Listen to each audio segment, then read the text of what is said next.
Welcome to The Game Changer with Dr. Sharalyn, where purpose meets performance and leaders are built to shift legacies. I'm Dr. Sharalyn Payne, executive strategist, speaker, and the secret weapon behind leaders who drive transformation at the highest levels. Each episode delivers bold truths, power skills, and real-world strategies to help you lead with precision, show up with presence, and build the kind of influence that outlasts trends. This is the space where high-impact decisions are born, where influence is intentional, and where the bold don't just lead, they change the game. So if you're ready to rise, ready to lead, and ready to create the kind of impact that moves markets, missions, and minds, you're in the right place.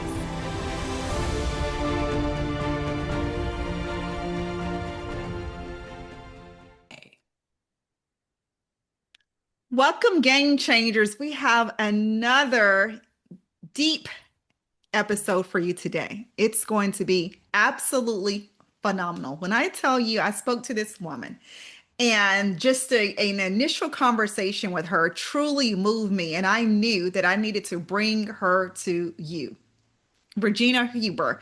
She's our speaker for today. She's on the podcast. She's going to be sharing with us some enlightening information from her journey, her story. She's been a business owner. She is a dancer. Now, if you know me, you know I cannot dance. I have absolutely no rhythm. I do not want to hear this again, by the way. But if I could dance, I would not sit down. So I am always excited to see people who are passionate about dance, who love movement and motion. And she's going to be sharing how this actually impacts the work that we actually do, how you play on a team, how you actually lead. So listen up. If you don't have a notebook, if you don't have a pen, I want you to put this on pause and go get your notebook and your pen right now. You do not want to miss Regina. Regina, welcome. Sharalyn, I am delighted to be here. And you said you were moved by our first conversation. Maybe it was because it was also about dance and dance is movement, right? Yes. It was so powerful. And I just knew that you needed to come on and share just a couple of the insights that you share with me. I mean, it was transformative. It unlocked some things inside of me, made me go back and reflect on my own journey. And so I'm excited for you to share that with our audience. I truly believe they're going to be energized by what you share. So before we do all of that, why don't you take a moment and tell us who you are and what you do? Sure. So I am, first of all, a very adventurous and freedom-loving woman. All right. I've lived on several continents and have acquired an extremely eclectic background, which has allowed me to create my current business, Transform Your Performance, where I support my clients as a transformational leadership coach, a training facilitator, and an inspirational speaker. So I love languages. As you can hear, English is not my native language, but I love to learn languages and use them also with my clients. So I support my clients in 4 languages. I speak 5. I love not just languages, but also to travel, to dance, as you already said, and to meet new people, support leaders. So specifically bold, heart-centered leaders. So they can build thriving teams and they can also thrive themselves and have that life that they want for themselves. And those could be leaders in employment or entrepreneurial leaders. And I help them gain greater freedom through this work. That's my ultimate goal always with my clients. And I love to work with them because in that way, I can create a ripple effect. Their transformation will ripple into their teams. Amazing. So I love to travel myself. Let me ask you, before we get into the work, what's the best place you've been? The place that you say, you know what, I will go there over and over again. So I won't go places over and over again just because I'm very curious and I love to explore as many places as possible, but I do love picking from the places I have not lived in. I did love, I would say I really loved Cameroon. Okay. Why? And Tell I, us why. I would, sorry? Tell us why. I would love to explore so much more of it. I spent 10 days in Yaoundé at some point. I co-hosted a conference with two other women, and I spoke at another event as well. And I had many, many exciting meetings. At the time, I thought, you know, the the city abounded in adventures to me. I Yeah. was even on a TV show. I was invited the same day as I went on a live show, which was quite Wow. an interesting experience. And I had so much fun. I had a blast on this TV show, and it was not the only highlight, though. I really just, yeah, had very enriching experiences. And that's why I would like to see more of the rest of the country. I love that. I asked that question because I was like you. I would always say, I will never go back to the same place twice Mhm. because there's so much to see, right? You want to Yeah. explore. But oh my gosh, when I went to Greece, I fell in love. It was breathtakingly beautiful, a lot to do. And it was the place that just captivated me and just stole my heart out of all the places I've been. And so I'm like, I could see myself having a place here to live and be able to go back here every year. Now, of course, still traveling and going to other places, but perhaps I need to just have a second home in Greece and just spend, a couple of months out of the year in Greece. And so that place just really had a special place in my heart. I remember going to a leper colony there where the lepers were. And when I tell you the water was so blue and pristine, it was absolutely gorgeous. I mean, beautiful stonework, and we had barbecue there. Of course, I'm pretty sure they didn't have barbecue at that time, but it was absolutely stunning. I could not believe what I was seeing. And I'm like, they were sent here to live in isolation? Like this is supposed to be punishment? No, no. And so it's like you're looking at the rest of the place, but it was just absolutely captivating. And so I fell in love with just all of Greece, but Spinalonga Island is the place that I said, you know what, that's the place that I wouldn't necessarily want to live there in particular, but definitely go back to Greece over and over and over again. So, like you, Yeah, but love adventure. Sharalyn, it's all about freedom. So if Mhm.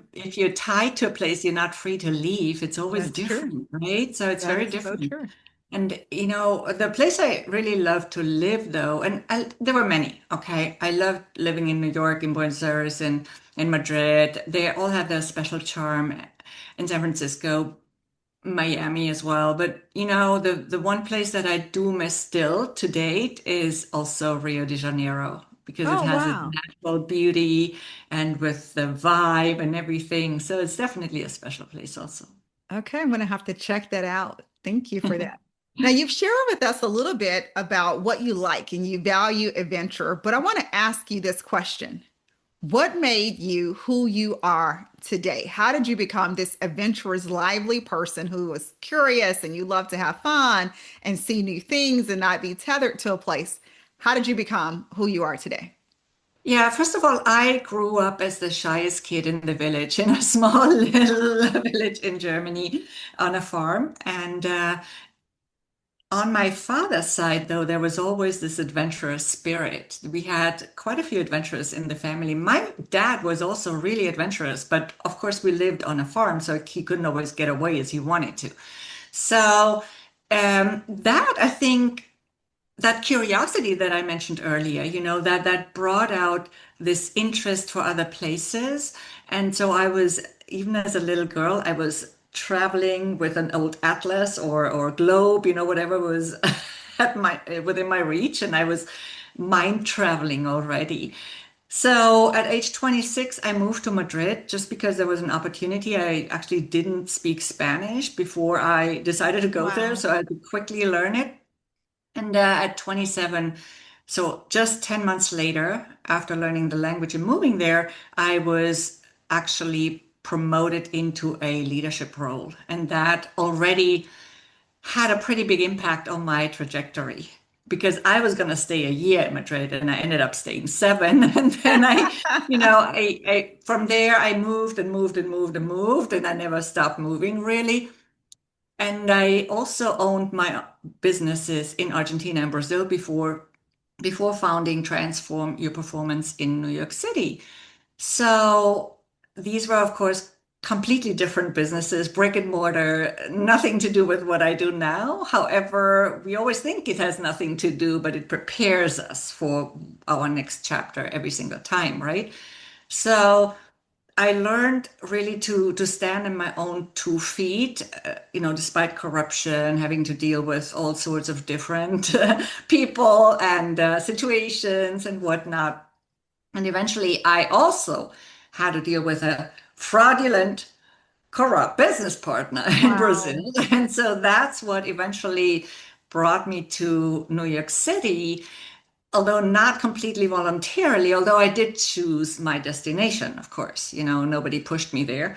So it was my intention to stay in Rio de Janeiro, but it was just too complicated. I was dismantling this brick and mortar business. It took me quite a few years actually, because I don't know if anybody knows how hard it is to actually close a business in Brazil sometimes.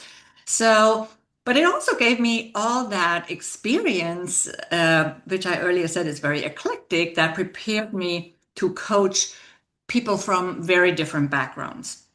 And I love that about coaching because I get to know people from, different countries, sometimes with different languages that I support, and it's just really a lot of fun. And slowly but surely, it developed into leadership coaching just because it came a bit naturally, through my clients who needed this type of coaching. And so I developed some, sorry for this, I developed some frameworks that are, that help people develop as leaders. And it starts with one that is more really focused on self leadership, and then it goes all the way to team leadership and how to bring new paradigms into leadership so we can really have those thriving teams. Perfect. Let me ask you a question. You mentioned your partner, and you had this partner who engaged in some, I'm going to say, unscrupulous activities. What did you learn and take from that? Well, in my opinion, there's always two types of lessons, right? Mhm. One is the lesson that helps us self-empower more. So that has to do with mindset, with our emotions, and so on. I definitely learned in that moment that as soon as I stepped out of victim mode, I could then Mm. step into my new future and into a more empowering mindset, what I call a self-empowering mindset in my work, right? So that was the one part. And then the second was that I really should have done more due diligence, of course, on this person. He was well known, so my business depended on his name. That was the thing about it, because it was still my business, but Mhm. he was a partner for a piece of the business, and the business depended on his name, which made it, of course, then harder to keep it open despite all my efforts. And yeah, so I learned these two main lessons, right? And of course, then there are many more lessons that have to do with self-development. For example, I had to forgive him, but most importantly, myself. And I Tell had us to more about realize, that. Hold on, before you move on, yeah, tell us more about the process of forgiving yourself, or how did you come to the realization that you needed to forgive yourself? Because some of our audience, our listeners, they're not necessarily right in partnership with someone in business, but maybe it's a relationship or a coworker or a manager or a boss, colleague, whatever. And what I found is a lot of people struggle with moving forward. They can either, I will never forgive that person. So I do want you to talk about that victimhood, right? So they'll say, I will never forgive this person. Or they can good. forgive the other person quickly, but they never forgive themselves as well. So share with us a little bit about that journey and that process. Yeah. So when we don't forgive, there are a few emotions that are usually involved in this, right? Guilt, resentment. So whether it's resentment towards the other person or toward yourself, there is resentment usually. There's guilt because you didn't know better, or guilt because you uh, or because you put guilt on the other person, right? So you blame them. That's the other side of guilt. And these are not really very empowering emotions. They are very low on the scale of empowering emotions. So what do? They take up very precious real estate in your mind, and they keep you busy. They distract you from actually moving in the direction that you want to move into. And they take up energy, precious energy that you could use to create something new or something different, right? And I have found that oftentimes, and for many people, it is easier to forgive the other person because we are our hardest and harshest critics. And we judge ourselves more than other people, or at least most people are like that, not all, right? So, what that does is we constantly judge ourselves. And as long as we judge ourselves, we're not really ready to see the brilliance in ourselves. That's That good. brilliance has not gone away just because of one situation. We are still those uniquely brilliant, great beings with limitless potential that we've always been. So now we can use another piece of that potential. We have learned a lesson. We have hopefully developed through this experience. In my opinion, everything is just an experience. But of course, when we're in the midst of it, that's not as easy to see, right? When we're going through it. However, when we start treating our so-called adversities just as experiences, then we can more easily see the value and we can grow from them. And we can also then do this very important piece of it, which we often neglect, and which is to also deal with those stuck emotions that are tied to this experience and really transmute them. And there are specific processes that can help us do that. I love that you shared that with us. I'm just at a loss for words right now because I want to ask you, how do you get to the point where you can just share, see them as just an experience? No more, no less. It's just an experience, removing the meaning and the value behind it. And I think that's where a lot of people are stuck. And I do believe you've shared a lot already. I do believe this will be a game changer for a lot of people if they can just get this particular thing. It's just stay neutral. It's just an experience. So how do they get to that point? Or how did you get to that point? It's not easy, and I do catch myself. I'm not perfect with this. I'm not in total mastery, but I'm getting closer to, making situations less important in that sense. Meaning they're still important because I want to get the opportunity out of them. So I also want to see the situations as an opportunity always. However, you know, you can take some weight away from them, and just by changing your language, that already does something, right? If I don't call it a disaster, but an Mhm. experience, I have already taken off some weight off of it. Wow. So that already is the first step. And then I go into an observer position.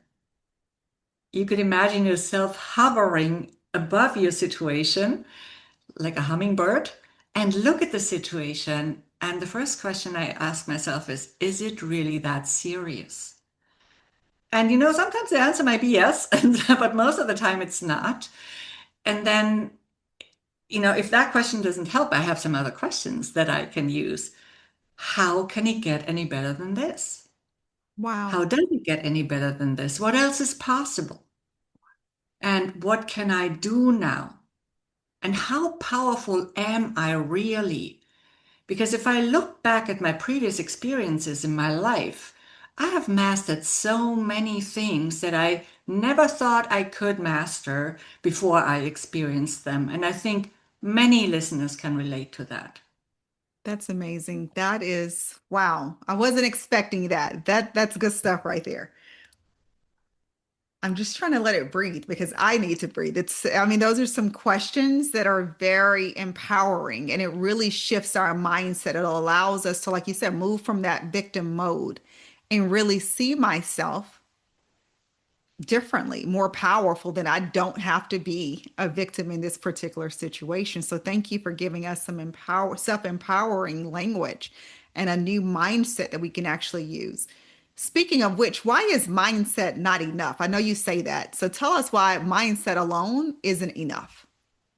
Yeah, mindset isn't enough because we also, it's not only about limiting beliefs, it's not only about that, it's also about emotions. So I like to talk also about emotion set, for example, and about heart set.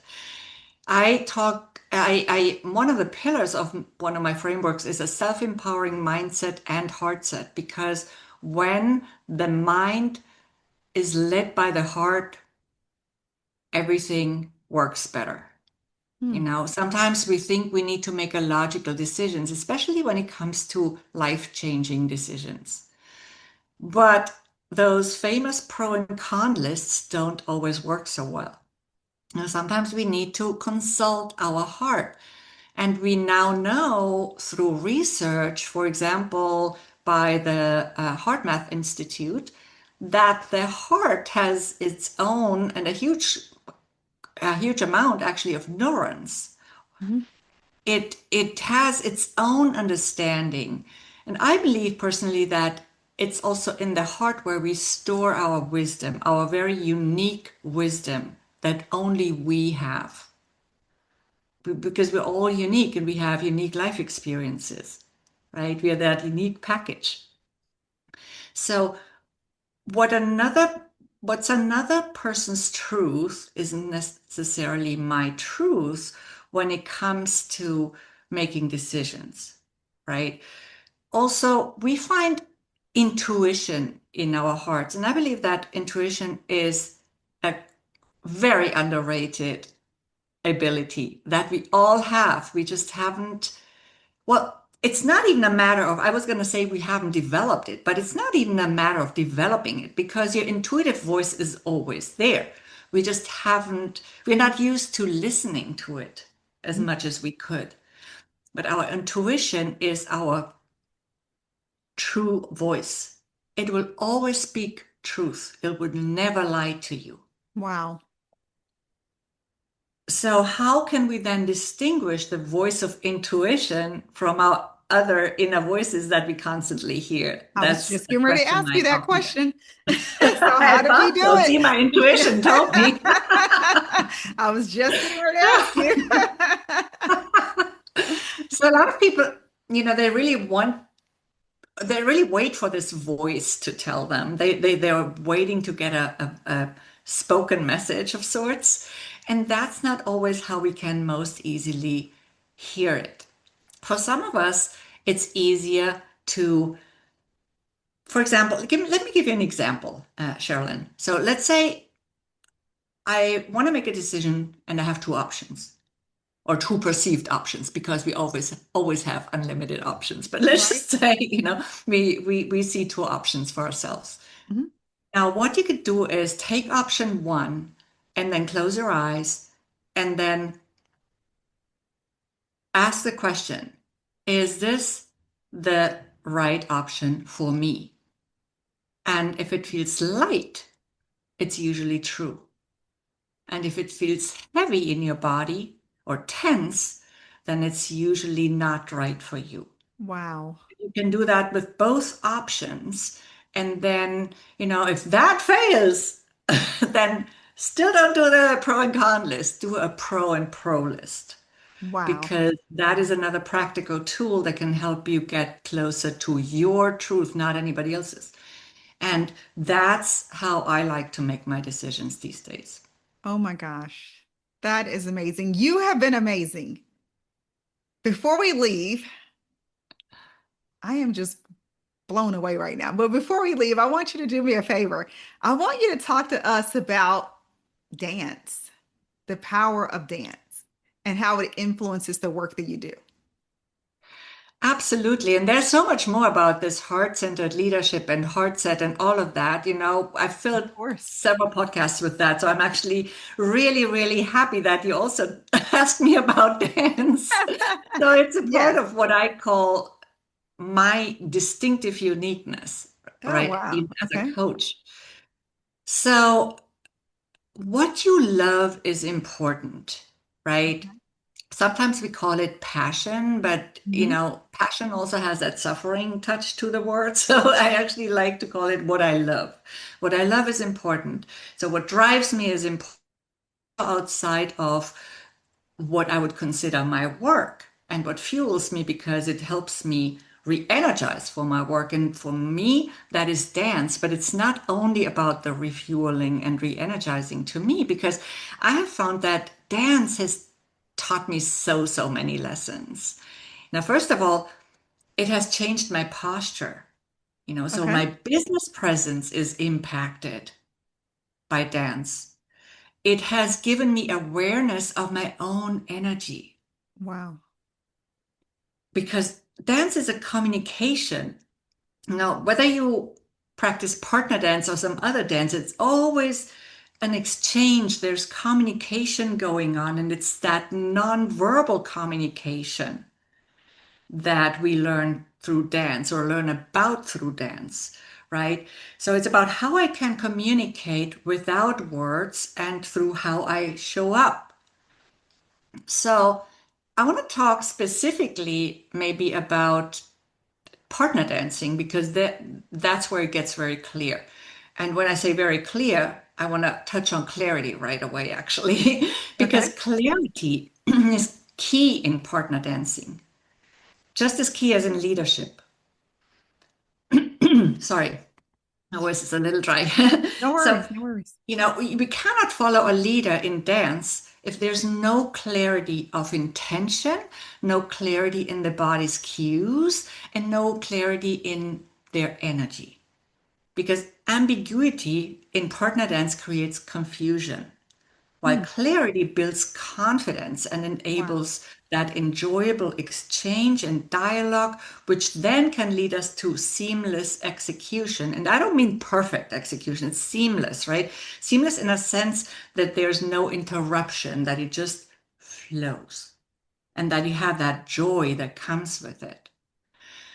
And then there's, of course, so much more. Like every single dancer, as we change dance partners and partner dancing, we also experience everyone's freedom of expression and we need to adapt to it. Adaptability is another lesson. While at the same time, I want to self express. So I don't want to, I want to find harmony between the two, my expression and adaptability. So my essence, my true self. I never want to lose that. I want to keep my authenticity. Wow. That's I also amazing. learned about, yeah, the use of space. There's so much. The use of space. How do I use my space on the dance floor or how do I use my space as a leader within my team? Am I giving space to the team members so they can unfold their own potential? I mean, there's like at least 20 lessons that I could talk about. We've got to bring you back to talk about that alone because that is absolutely powerful. And I can see so many connections that leaders need, as well as employees, right? Need to be able to really understand just Yeah. through the power of dance. So I want to bring you back and just talk about that alone, but I had to give them a little taster that I could not resist. Regina, before we wrap Great. up, tell us what's next. How can, if they want to work with you more, how can they find more about you? I mean, you've shared so many game-changing moments for us today, just to simply think about dance and how we relate to other people, but also, just the questions that we need to ask ourselves moving from victimhood. You gave us some true game changers today. Let them know how they can find you and how they can work with you. Absolutely. So my website is transformyourperformance.com, like the business name. There is really everything on there, for my books and yeah, all the different social media links. I have a YouTube channel as well. I have a LinkedIn newsletter about leadership. including self-leadership, which is a huge part of it, by the way. And yeah, so always remember that leadership doesn't start with your team. If you are in a leader role, it starts with you. Wow. You are the ceiling of what your team can achieve. So I would like to leave you with that message. And then, of course, I also want to gift you my PDF, Lead with Edge, and I'm sure Sharalyn will put that into the description. Absolutely. We definitely will make sure that they get access to Lead with Edge. So you heard it. Go connect with Regina, sign up for her newsletter, subscribe, leave comments, engage with the content. We will have her back on. She's going to be coming back to talk to us about the power of dance and how it can actually impact how we show up and how we lead. Regina, thank you so much for all of your insights today. You've been absolutely amazing. Thank you so much for having me on. It's been a lovely conversation with a lot of pleasure. I will be back. Thank you for that invitation. Thank you. You don't lead like everyone else, so your resources shouldn't look like everyone else's. I created the Game Changer Leadership Collection for high impact leaders like you, visionaries, change agents, decision makers who lead with intention and influence. This free high impact resource pulls from my leadership arsenal and delivers immediate actionable insights you can use right now to elevate your influence, lead with conviction, and drive lasting transformation. It's not just a toolkit, it's your first step toward leading at the level you were born for. Let me show you what's inside. The Leadership Edge Sampler. It's a preview of my 10 daily power skills to sharpen your influence and impact. The Influence Language Mini Guide. Essential phrases to increase your authority and build trust in every room you walk into. The Leadership Blind Spot Snapshot. Because the greatest risk are the ones we don't see. The Power of One Visual Aid. A reminder that even one decision, one tone, or one conversation can shift a team or stall a movement. The Executive Briefing Checklist, a go to tool for high stakes communication that drives clarity and alignment. The 5 minute accountability brief, a no fluff framework to build a culture of ownership fast. And we have the Game Changer Ascension Model Overview, my proprietary leadership growth map to help you scale your influence with intention. These are the very same tools I use with executives, culture shapers, and elite teams, leaders who know what's at stake and aren't here to play small. Because when you're called to shift systems, influence nations, and build legacies, you can't afford to lead on autopilot. This is where your next level begins. Download the Game Changer Leadership Collection today. It's free, it's strategic, and it's built for leaders who are born to shift the game. I'm Dr. Sharalyn Payne, and this is your Leadership Edge.